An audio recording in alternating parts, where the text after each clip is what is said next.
welcome to LOA Today. I'm Walt Thiessen here with Louis D'Souza. Today is Monday, December the 23rd, 2019. It's 4 p.m. New York time, or wherever you are in the world. Thanks for joining us for another episode of LOA Today, your daily dose of happy. And I'm happy that Louis is here, even though Astrid can't be, and he's on his iPhone today. Or is it an iPhone you use or an Android? I'm not sure what you use. Oh, no, I'm an Android guy.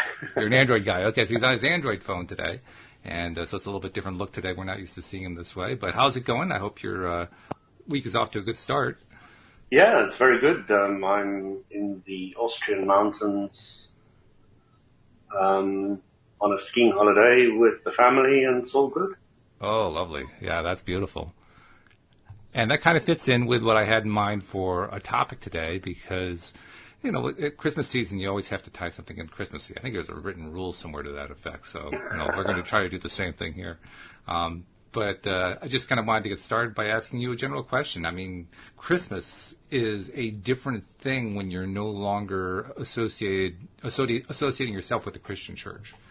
And some people kind of push it away. Some people embrace it. Some people are somewhere in between. I'm curious to know, how do you look at Christmas? How does that fit into who Louis D'Souza is and where you are with your family and so forth? I don't think it's really changed. I mean, we looked at it as a holiday where we share presents and family company, and I don't think it's changed in any shape or form. Except probably for the midnight mass, which of course there is none of that anymore. Yeah, that's right. Okay. I'm also curious, do you consider Christmas to be part of, I don't know what to call it, part of your conscious creation process, or is that just something that comes along once a year and you kind of enjoy it? Well, we do nothing for Christmas at home because we're never at home for Christmas. We're always here for Christmas, and they make a big deal out of it, and, you know, they put up the tree, and there's the whole big deal about the whole thing. So I just slot in. It's just very easy. I'll never make a big deal out about Christianity and Christmas and all the rest of it. Hey, it's a fun time and let's enjoy it because I'm an LOA guy and I'm going to squeeze out as much fun as possible. And just because I'm not a Christian anymore doesn't mean I'm not going to play the Christmas game, because I always enjoyed the Christmas game. So I'm off the choice. I'm going to play the game. So, you know, it's just really very easy. Okay, that's good. That's good. I have very similar views and understanding of Christmas. I also kind of take it a little bit of a step further in the sense that, for me, Christmas is a time for giving. It's a time to be with family and friends, people you care about. It's a time for expressing love. And so for me, that's all about appreciation.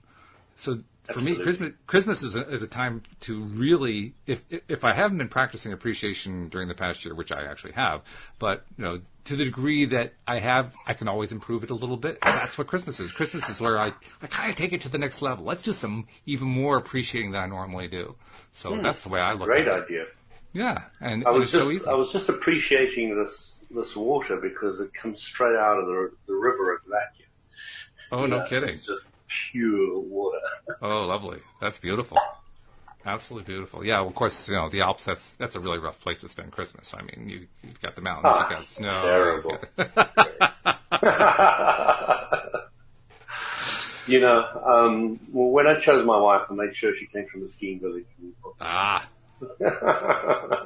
So there was some definite conscious creation going on there, for sure. Yeah. Fabulous stuff. It's quite a tradition. They've got these Christmas cookies. There aren't any lying around. I'm actually in the kitchen at the moment. But if I could show you them, they are absolutely gorgeous. The mother's been making them the last 15 years I've been here. And they're just gorgeous. You know, they're just, you know, made with love, and they're a lot of them are very, very healthy. The design of them is very healthy. Okay.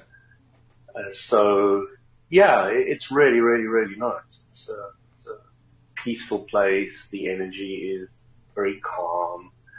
The kids are like 100% safe anywhere. You know, you're in the middle of absolutely nowhere. Yeah. And another thing I like about it is there's 0 English people here. You can't find one for love of money. You tell English people you go to this place and they've never heard of it. Okay. They never will. They never will. It's not publicized, not advertised, it's not pushed in the UK, it doesn't exist. Okay. It sounds beautiful. Sounds absolutely beautiful. Now, I don't actually have a hook into our YouTube channel. We are live streaming there, but my computers are kind of in disarray at the moment, so I can't be watching anybody who's watching us in the live stream, watching for comments and so forth. So please forgive me if you're in the live stream today. But I did want to address something that one of our fairly regular live streamers brought up, because I figured it's a good opportunity to talk about how to change things around and improve things in your life. This is from Nasha, who, of course, has been a listener for quite some time now. And she posted something about 3 hours ago that I figured makes, for a good conversation piece. And perhaps if she's listening, we can give her some help. So sure, I've got a great question today as well. So. Oh, good. Okay, so we got a couple of them. One. Yeah. Well, Nasha says, lately I've been really shaken, and it was due to my health. I've said I had to be a good... I've been told I had to be a good person. That meant being religious and asking for forgiveness, but then I'm not the same person after my brain has been expanded. And I guess I can't speak openly about my beliefs. I really don't know anymore what to believe. I'm starting to read the books again, and I would like to know if there are any books which tell us about how to be in the feeling in that high vibration place. So she's looking for book recommendations, but I think she's also looking for a little bit more than that. So what do you think based on what you heard there? It's a common problem when somebody's breaking away from their religion. I know I experienced it. Mm-hmm. And you've got the old beliefs. You really like the new ones. Yeah. But the old ones are so active that you slide back into them.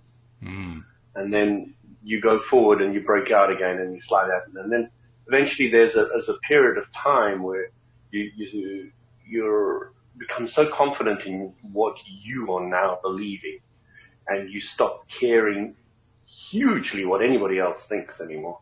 Where you get to the stage where I'm at, where I'm just sharing my new beliefs with everybody because it's the most favorite thing I can be doing on this planet because I love it. So, it is a journey. I remember, I don't know, it's like 10 years after leaving Christianity, or 15, where I was still thinking, Christianity still got such a strong hold on me, And there's still that old thinking and the old ways and the old beliefs that still have their hooks into you. Right. And, it's not done by anybody else. You've put these hooks in yourself by thinking about the religion and the belief in the past. So, you kind of take, I put them there. So you've got the responsibility. So I can remove them. Well, not remove them, but focus more clearer on my new beliefs. And it kind of ties in with the question I got. Somebody said to me, it's a good friend who I've taught LOA to for years.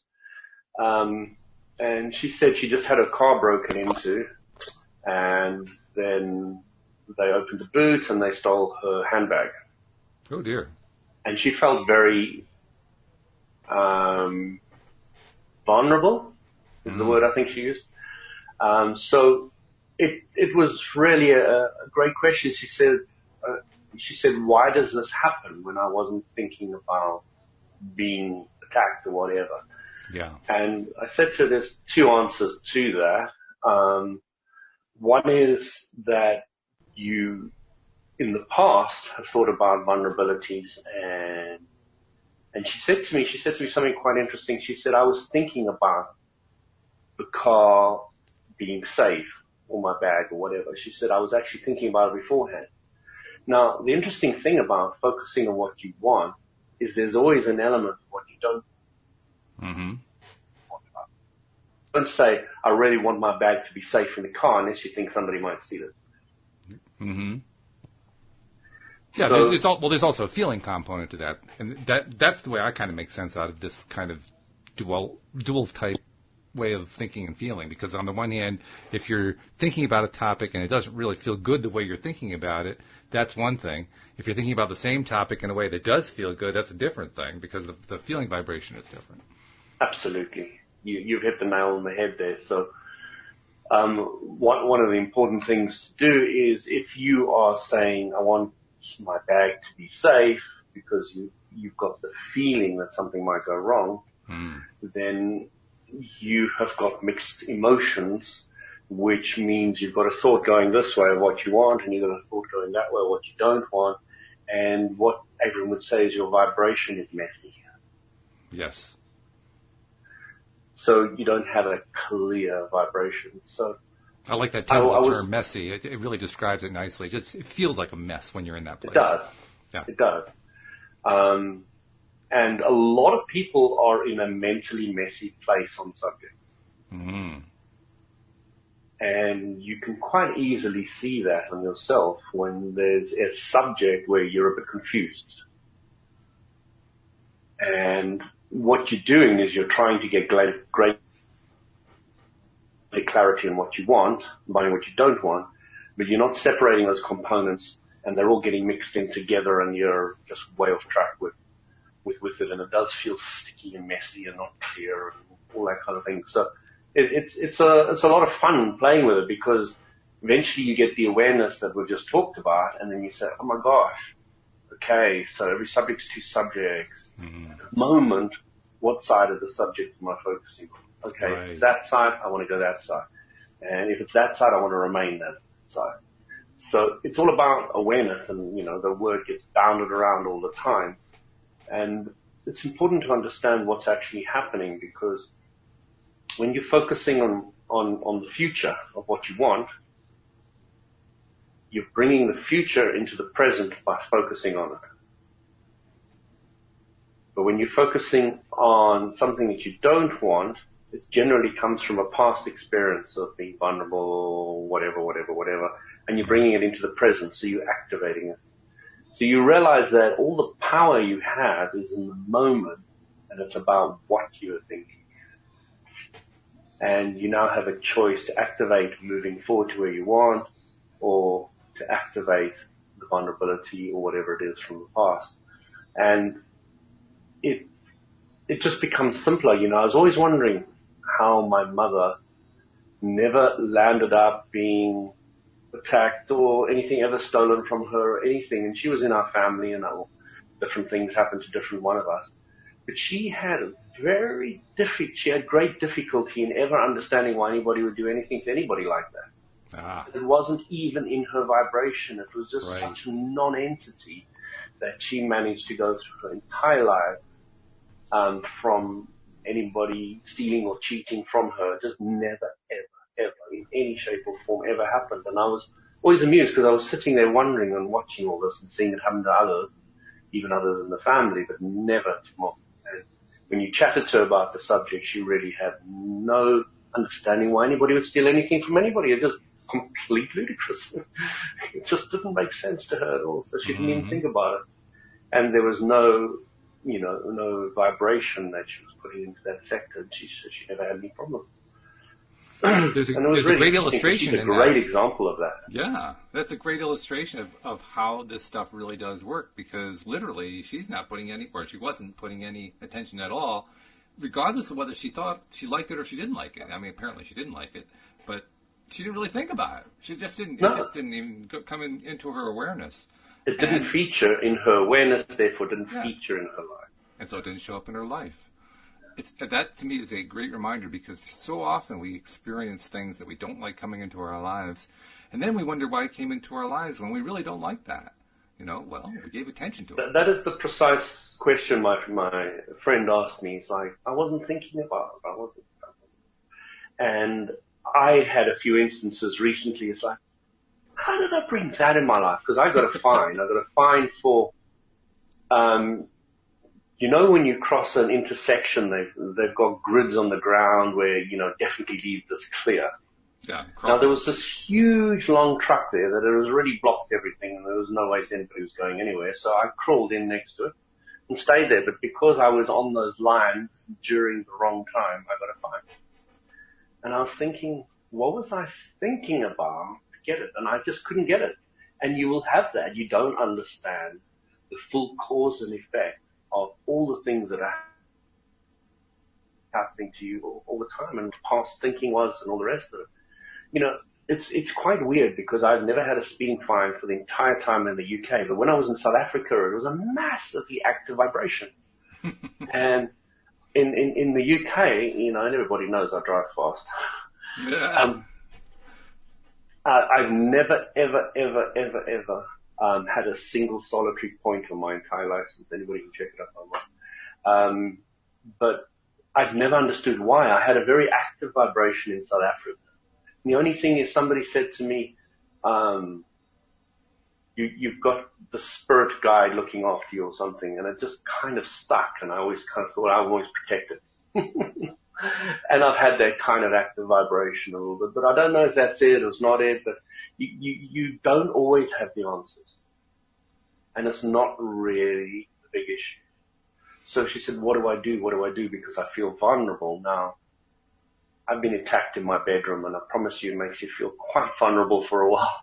Mm. You know, your sanctuary has been broken into. Sure. Oh, yeah. It really feels, what's the word you feel? Not only vulnerable, there's another word that's really apt, but you violated. Violated, sure. That's it. You feel that you violated. And it really is quite, you know, I was mugged on the streets as well, which is a fantastic story. Both of those are incredible stories. We can go into another day. But you don't really understand why, you know, you just kind of, it happened. So, And the thing that I've realized is how can you get back on track quickly? And yes. The thing is so I was busy playing around with skiing again today, and I fell over all over the place, and I was thinking, now that I know how to pull down, I know how to get up, you know what I don't want, know what I do want, know how to get your center line better and do this and do that. So you kind of saying to yourself all the time, I'm playing with contrast. I know I've just realized what I didn't want. How can I get back on track quicker? And if that is your only focus all the time, and you know you're always going to get thrown off track. If you're alive, Richard Bach says, you know, if you want to know if your mission on Earth is complete, if you're alive, it is. So, you know, just go deal with it. You're going to have many more of these, and just play with it. So, you know, I really feel for her because I know what it's like. I know what it's like to feel that vulnerability. And she told me that they did 3 or 4 other cars as well in the area. And, you know, I know the airport. It's just near my house. And I know the road. I know everything. And so, you know, if I go there now, this is the interesting thing. If I go there now, I'm going to be more worried. So she has activated a vibration in me now that I've agreed to because I know that I'm going to park my Jaguar outside the airport. Well, it's just a little old airport that most people cycle and ride around and walk. So, you know, if I go park my car there, I'm now more at risk because of this knowledge. So it has activated a vibration in me, and you've got to start realizing that these things happen. Especially if it was in war or whatever, you start to understand why more people get hurt and more people get bombed, because people aren't able to keep the constantly positive vibration in that very negative environment. And it's challenging, but then you also hear those stories of people who walk when bullets are flying everywhere and they never get touched. So, right. You know, they are the guys who've got that strong belief that nothing's going to happen to them, and not necessarily belief that nothing's going to happen to them. Their belief is more, I'm going there to do this. So they're very sure about what they want. They're going and getting it. So it's very fun because they've got this invincible armor around them, and they're not even really interested in the armor. They're only interested in, I'm going to go get that.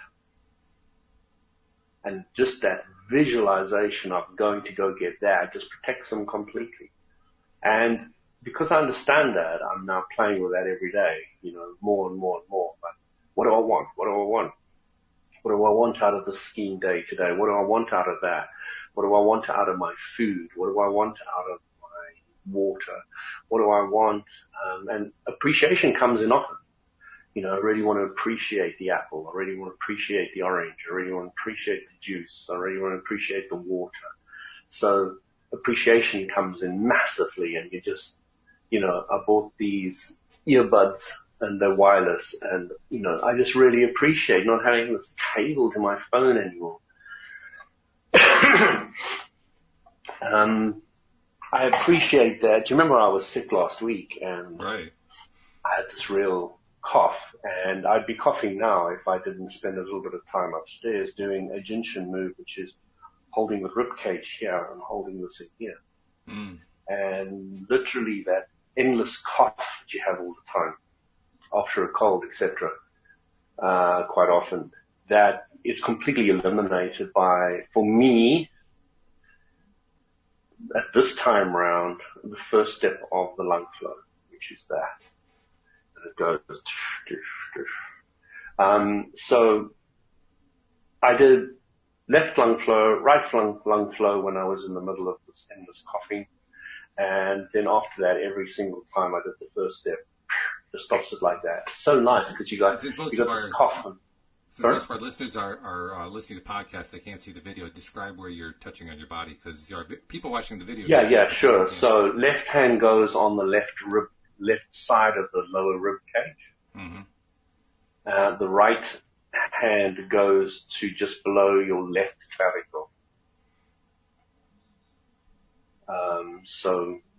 And when you were describing the flow, you were drawing a sort of a line down your arm, so it was like a flow coming down your arm. So the next step is the high 19, which is up here, which is the back of between the elbow and the shoulder, in the back of that arm. So you take your right hand off your low clavicle area and you put it at the back of your what we call high 19, between the elbow and the shoulder. There's a little bit of a tender place there that you put it on. Then you go into the 19, which is in the elbow. And then you go to a place on the arm where the wrist joins the hand, and just a little bit back from the wrist, more onto the hand. There's a little bit of a soft place. Kind of dip your fingers in there. That's the way I like doing it. You can just hold it gently. You don't have to put any pressure on it. Mm-hmm. When it comes to Jinshin, I tend to be a little bit harder, pushier, puller, and some people are very, very light with it. Both work. It's just some people like doing it one way or another. Mm-hmm. And, I've always said that if you are sick, and I really enjoy being sick, as I usually do, I decided this time not to use Jinshin. So, for the first 2 days that I was out during the podcast, etc., all I did was breathe and move my body in a rhythmic way. My snake charmer, my past life movement. So, adjusted those two in the beginning because I wanted to try something different. And it was very powerful. I mean, breathing has always been powerful. So I went back to my 4-7-8. I did a bit of Kapalbhati and Bhastrika. The yogi people will understand those two. And then at the end of that, I had this cough, and the cough I just couldn't get rid of in any way with the breathing, and because it's really starting to annoy me because I was trying to do the breathing, but I was coughing, and I was like, I've got to sort out this cough first. So I went to Jinshin and did the flow, and then bang, it all fell into place, and then I could go back to breathing. And I've used it 4 times, and even now, because I didn't want to cough on the call, I just did 2 minutes of first step of the lung flow. Right. And it's very empowering, you know. And you talked about earlier the way that you try to pivot when you're trying to answer the question of, well, how did I attract X into my life, whatever X is. It was bringing to mind what my own method is, which is pretty similar to that. For me, whenever I find myself asking that question, how did I attract this thing into my life?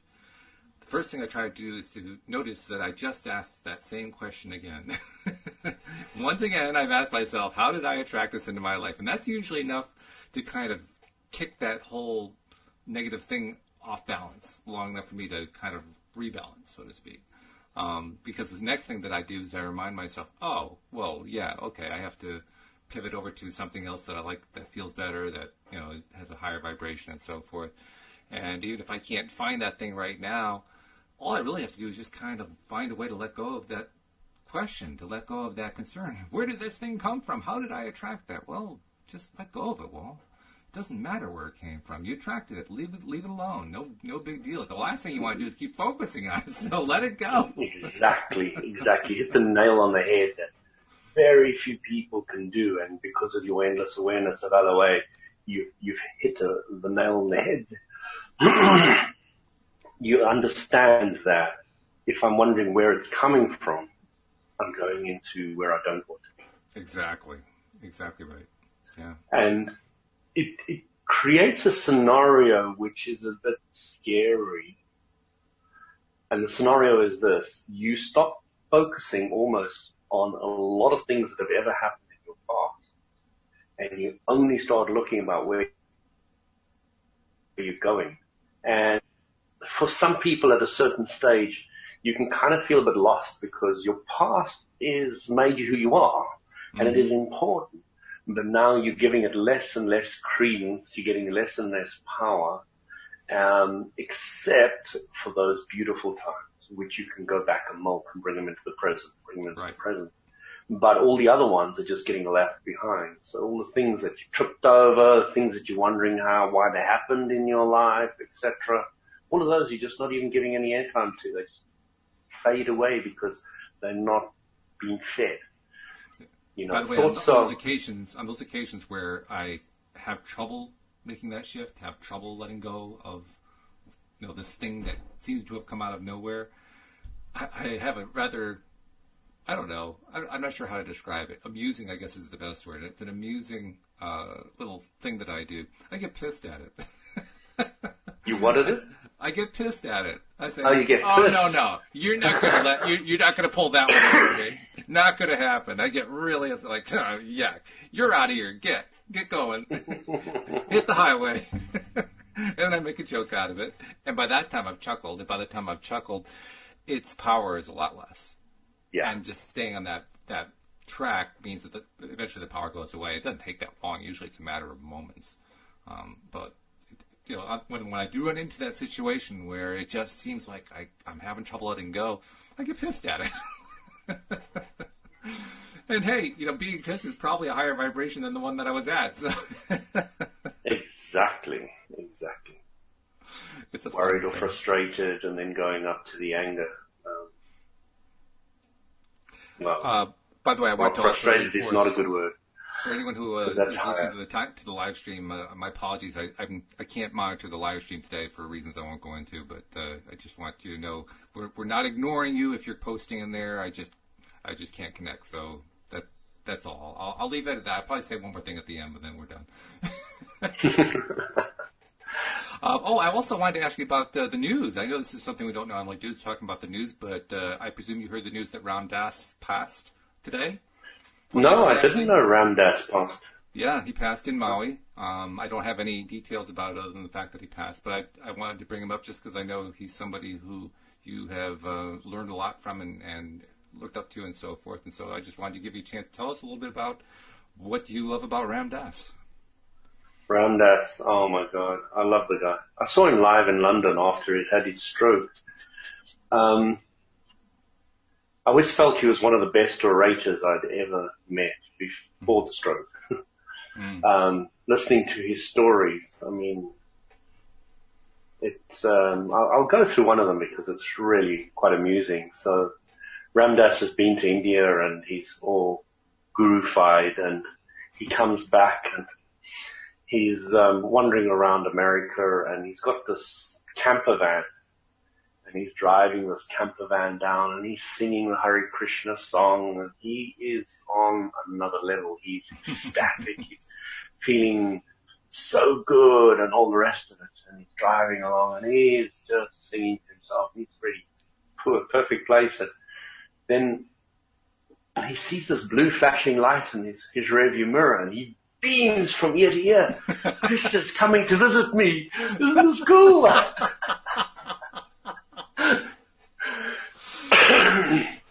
So he gets pulled over, and the cop says to him, "What's your driving license?" or whatever they usually say. So Ramdas says, "Well, if Krishna wants to see my license, then I am to show you." And he leans over and opens the cubby hole and he takes it out, and he's beaming at this. There's so much love of Krishna, this representation of Krishna. And the cop is like looking at him, all the rest of it, and he says, "Can you get out the car, please?" And, "Well, if he wants me to get out of the car, no problem. Let's get out of the car." So he gets out of the car, and they're looking at it, and they're kicking the bumper, and they're talking about the model of this camper van and all the rest of it. And they're having this great chat, and eventually the cop says to him, "Just don't drive so slowly."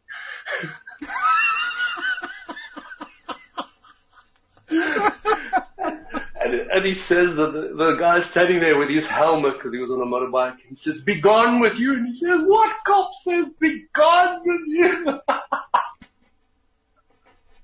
Oh, that's funny. I just love the story. I mean, the way he told it, you're on the floor with stitches. Wow. I mean, he was just rolling in it. He was such an incredible individual. I studied martial arts for many years. I trained Kung Fu, and I did Tai Chi at the same time. And I really loved all that. So Ramdas comes up with a martial arts story. So He has this guy who had done Aikido, I think, in Japan for many years. He was a Western guy. And this drunken guy gets on the train, and, this guy's at his peak fitness, and this drunken guy gets in, and he's like slamming people, and he's being rude, and he's pushing, and this guy's thinking, "I've trained my whole life for this." And he's standing there, and he's just about to go, tackle the guy to the ground or whatever, and he hears this ear-piercing shriek, and he goes, "Ah!"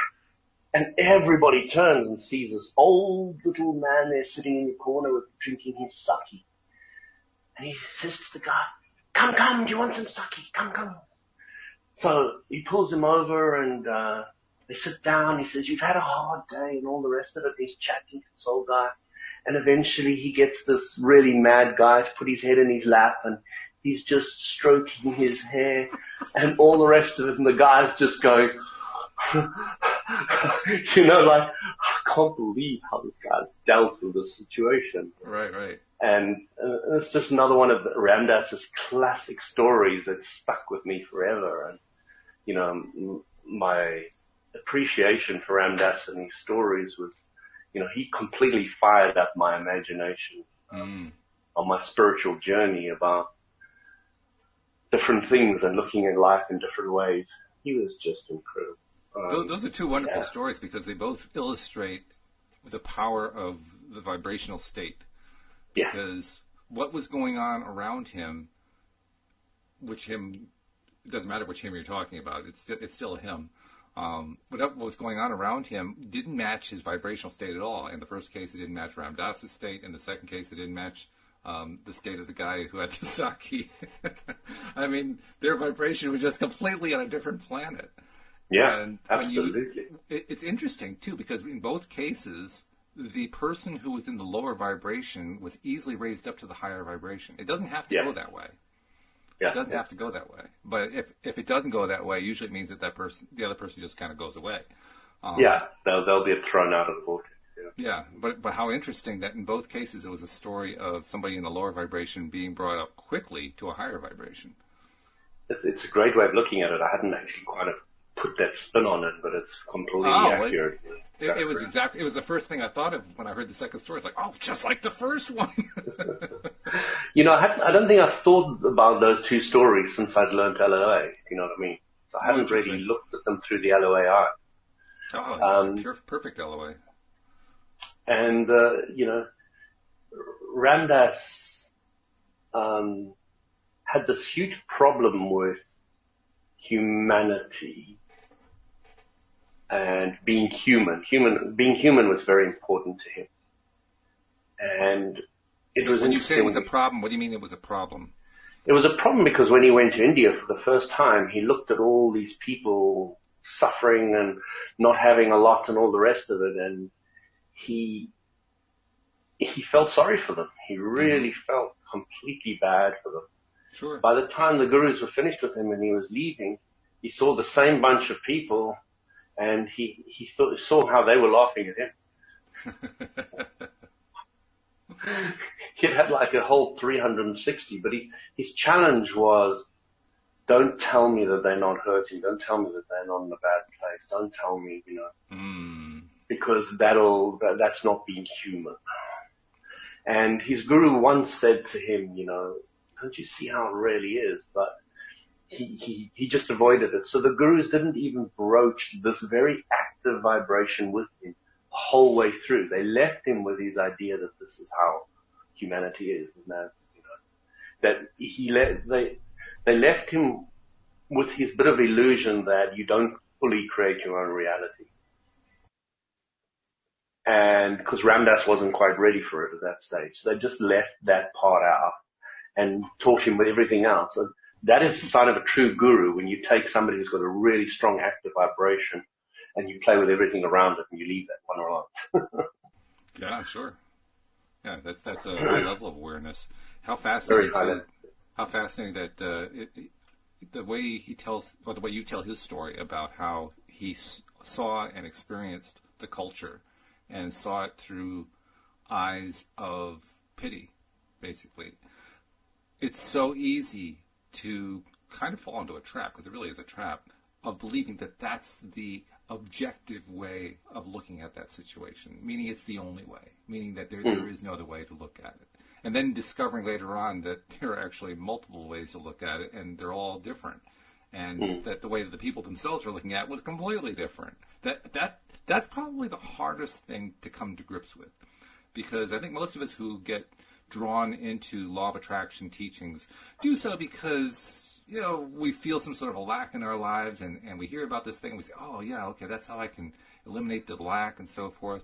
And so we are already attuned in some way to stuff that we see that we don't like, that we want to change. We're on that track already. So it becomes a challenge to us to say, wow, I'm seeing this thing that I really don't like, that I'm generalizing about, and I have to now come to grips with the fact that the way I'm generalizing is not the way the people themselves are necessarily experiencing it. And it's not necessarily the way that the people over there are experiencing when they're looking at it. And it's not necessarily the way the people in that other country over there who aren't even looking at it or even thinking about it. Everybody's experiencing it quite, quite differently. That's hard to come to grips with. Because it seems like, well, if I feel this way, everybody should be feeling this way, right? Yeah. But that's what you have to come to grips with. It's a requirement. Otherwise, you're just going to get stuck on that same plateau every single time. I suppose the challenge that I found was to perceive that everybody creates their own unique reality. And because they're creating their own unique reality, it can be so very different to your own.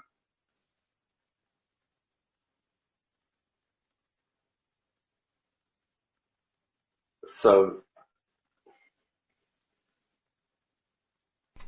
you kind of miss that. So Sorry about that. I had a cat emergency. So I was saying what I find quite difficult in the beginning is to realize that everybody creates their own reality. And in the beginning, you're not actually taught that you create your own reality, so you think that you're buying into everybody else's and they're buying into yours, and it's a big mixture. Right. Which, in a sense, it is, but it is on an allowing basis that you allow them to affect you, rather than it has to be that way. So you kind of, in the beginning, think it's just a big mixed pool that you don't really have too much control of, and you see it from the LOA eyes, and you sort of see how, there's a lot of people who like to give back and help and support the poor and help those people who need more help learning instruments.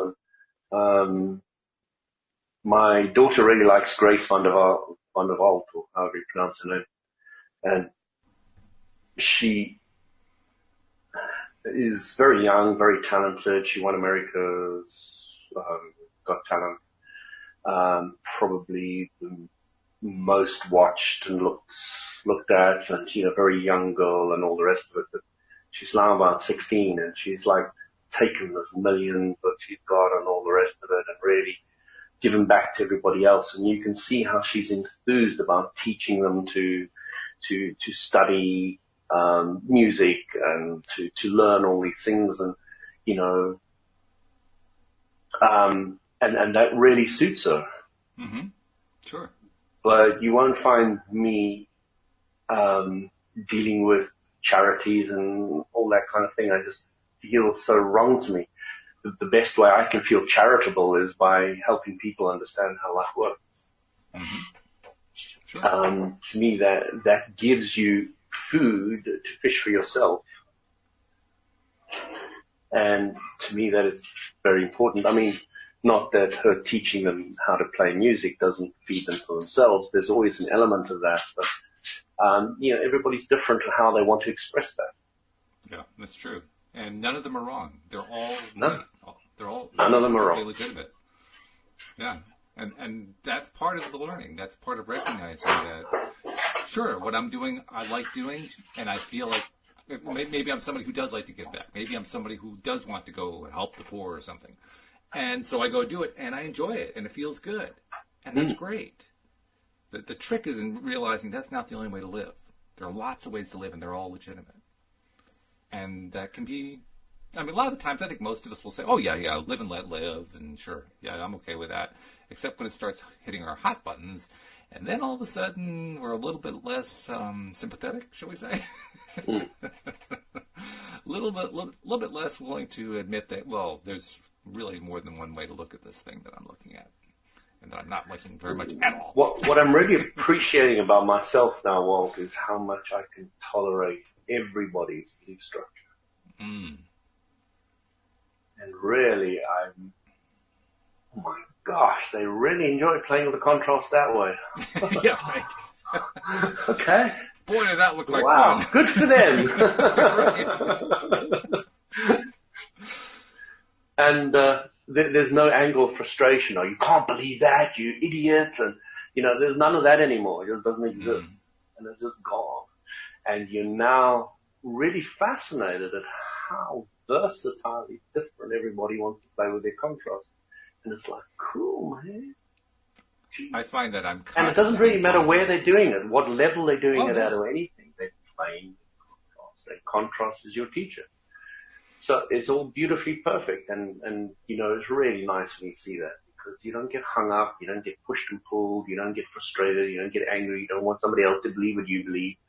You just go do your thing, man. You can't do it wrong, can't get it wrong, and you can never get it done. So just play, and today I'm blown away by how often I find out that there's another way to do something, that there's another perspective, that there's another way of understanding things, that there's another way of choosing what to choose in life. I am continuously amazed at the choices that I see people make, most of which I wouldn't make myself, but that doesn't matter. I'm impressed by how many different kinds of choices people make. Lots of them. a wide variety, an ever expanding variety. And it's gotten to the point now where, I mean, I used to be able to pride myself in predicting what somebody was going to do. I've long since given that one up. That one just doesn't work at all. But it's not that. In the beginning, you like that idea because you think you're starting to understand life. Yeah. Mm-hmm. And then the realization hits you. The only thing I can really predict is what I'm going to do now. Mm. And then you start getting into this bubble of what's my reality, what am I? And even that's not always a sure thing. Sometimes that's something that, you know, kind of making it up.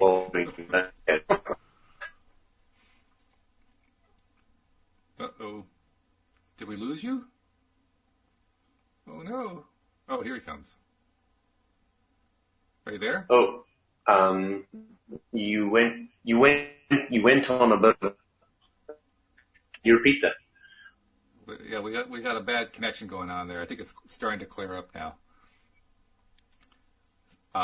Can I repeat it? I'm not sure. I'm not sure if I can repeat where I was. Let's see if this helps. I'm going to...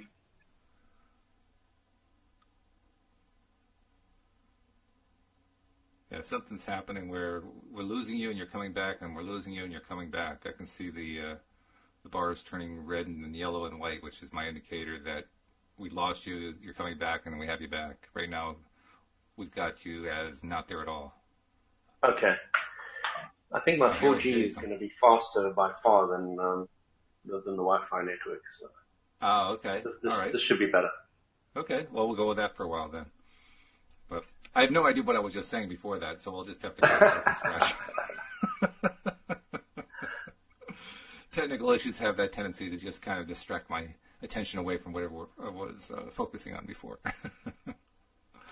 I did want to get back to Nasha.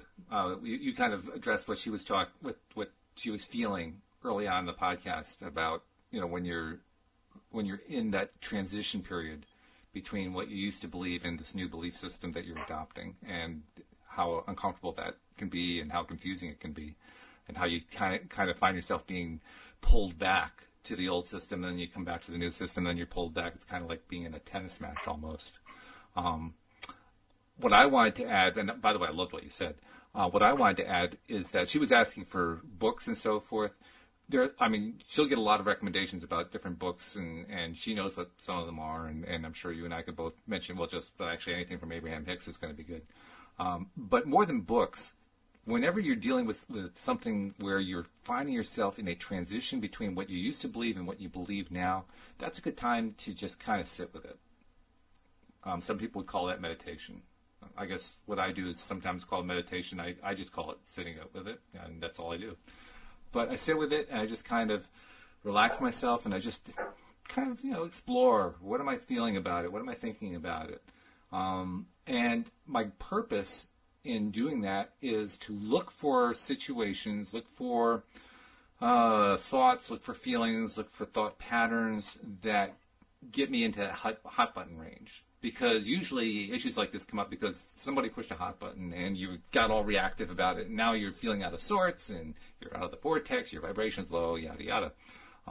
So you need to get back to where you were before. And to me, that means, first of all, acknowledging what it is that knocked you off balance so that you can let it go. So that's why I say just kind of sit with it for a little bit. Just sit with it and just say, what was knocking me off balance there? In what way did I get knocked off balance? And then when you finally acknowledge it, say, oh, okay, that's what it was. Well, now I can let it go. I think one of the important things that I learned, Walt, was alignment, because I see a lot of aligned people in different religions. Mm-hmm. And alignment is not limited to any religion or any belief or anything. True. Alignment just is. And I really like the word because it's very liberal. I see some very aligned Christians that are doing amazing work. Sure. And Muslims, etc. So, you start looking for alignment in people, not what religion they are or anything like that, which I find very, very useful. Walt, I've got a little bit of an advert there because my website is now up and running. It's called .com. Our Life GPS, okay. Mm. All right, .com. Tell us about it. Pointing to the emotional guidance go. Okay. In January, we're starting a free trial. So if anybody wants to jump on that, just go to Our Life GPS and you will go straight to a little button which will say sign up here if you're interested. But it's quite a bit of course details there, so you'll see what it's all about. And we're just starting a trial on our first training course for beginning LOA. So it's really aimed at beginners, and it's an LOA course. I'm really, really excited about it. We can't wait. I mean, one of our courses, we're running two at the same time. One of them is way chock.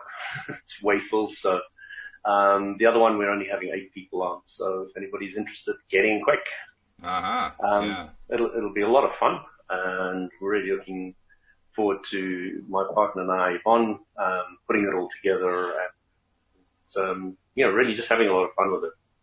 We just, it's teaching in conversation style. So as opposed to, just downloading everything, it's more of a conversation. Right.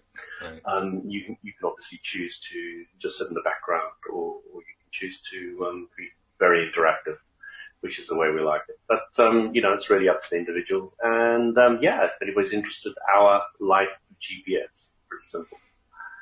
And you want to sign up now, even though the thing starts in January because it's first come, first served? It is, yeah. Right, okay. Yeah. So, all right. Yeah, well, any listeners who are interested, by all means, ourlifegps.com. I got to ask you, where did that come from, that name? Well, everything else is taken. We had 101 different ideas, but all the websites are taken. We really wanted a .com, so Life GPS is taken. Your Life GPS is taken. Almost everything is taken. We found one that wasn't, and it's quick, it's easy, it's simple. Anybody can get it. We just really like the name, and it's kind of a bit of a nautical theme to it, which we really like. Well, if you're referring also to the emotional guidance system, that could qualify as a GPS, really. So it makes sense. It could. It could. Yeah, absolutely. Good stuff. Your galactic. Galactic. Guidance system. Yeah. Your galactic positioning system. Yeah. Very good. Yeah. Before we conclude for the day, I want to make sure that I get the invitation out to our non-subscribers to become a subscriber. The subscriber numbers continue to be up, and we're really appreciating all of you who are regular listeners, because without you, it wouldn't be half the podcast that it is. So thank you. I mean, that's your Christmas gift to me, is that you're a listener, and I want to thank you very much for that. But if you're not yet a listener, it's very simple. Just go to the homepage of our website, loatoday.net, and you'll see instructions right at the top of the page about how to subscribe. Dan Mangena, who's now one of our co-hosts on Tuesday, assures me that for him it was one click. I can't promise it's one click for everybody, but it's pretty small number of clicks. It doesn't take a whole lot. And, of course, once you subscribe, then all of the episodes come streaming right to your device as we publish them.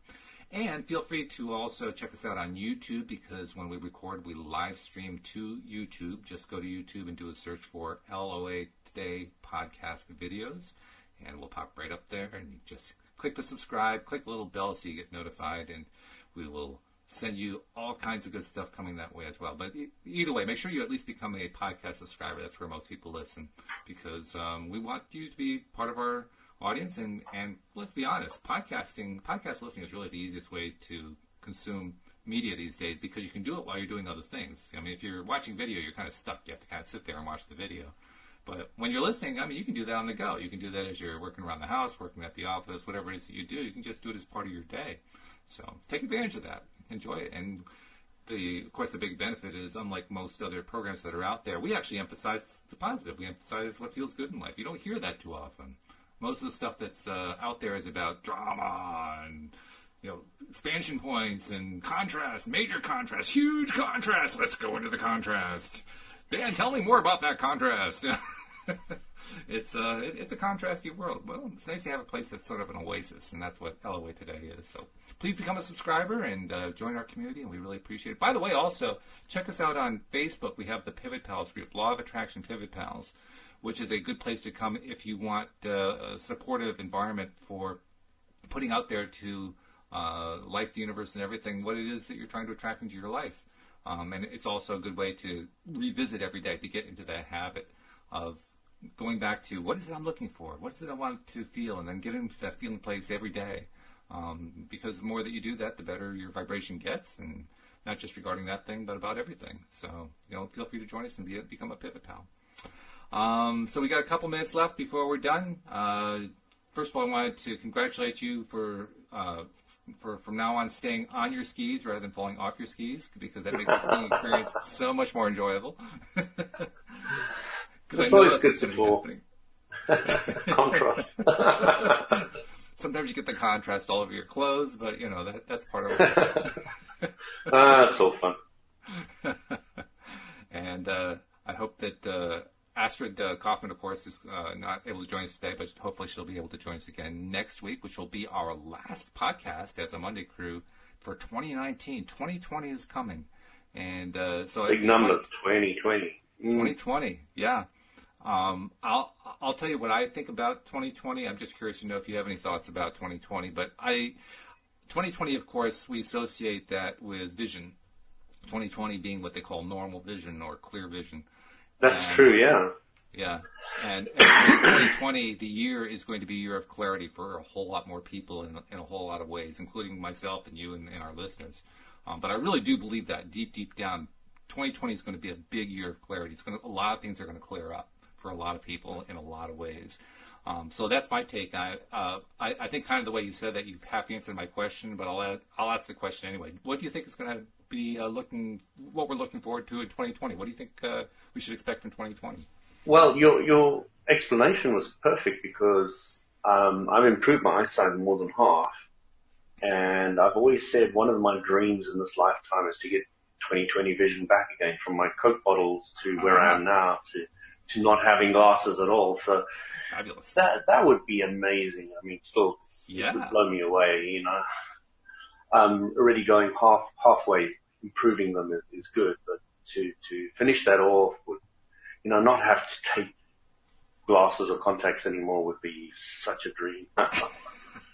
I like that. Really good. So that's taking 2020. That's taking 2020 to the 2020 extreme. I love that. That's beautiful. Well, that's actually one of my goals too. So I'm going to be kind of watching your progress to get inspiration from it. Because I've made there's a great book that I did my first part with. It's called Take Off Your Glasses and See. I just highly recommend it to anybody who wants to work with the eyesight. All right. Sounds good. Well, enjoy the rest of your holiday, and I want to wish you and yours and your family and your friends and so forth a very happy Christmas, as they say in Britain, or Merry Christmas, as we say in America. And thanks very much, Walt. To yours too. Thank you very much. I'm looking forward to continuing this association, and I think our listeners are as well. So just my way of saying thank you for being who you are, because you're a big part of LOA today. Likewise, Walt. And I want to thank all the listeners for listening, and I hope they have a fantastic festive period too. Absolutely. Go there and milk all the fun that you can. Absolutely. There it is. Milk that fun. Milk it like it's never going to stop, and that way it just keeps on milking. So thank you very much. Thank you, podcast listeners, as well. We'll see you all next time here on LOA Today. Goodbye, everybody.